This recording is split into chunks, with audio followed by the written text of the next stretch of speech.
যদি কোনো দিন খালি একবার মুখ দিয়া কোন আওয়ামী লীগের লোকের সামনে খালি একবার একটু কইতে পারেন, আগেই মনে বলা আছে খুশিতে আপনার চা বিস্কিট যা মন চাই খাওয়াইয়া আপনার মাথায় নিয়ে আসবে।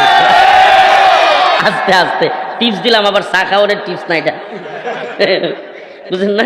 আমার আপন বড় ভাই, যেটা আমার বড় ভাই আপন, হ্যাঁ যদি খালি কোন যায় যে ভাই আপনি তো খুব ভালো বুঝেন মাশাল্লাহ, আপনার ভাইয়ের প্রতি যে আপনার কি পরিমাণ দরদ, মানে আমার কথা কইলে আর কি, আপনার ভাইয়ের প্রতি যে আপনার কি পরিমাণ দরদ, আপনার মাথা পে করবো।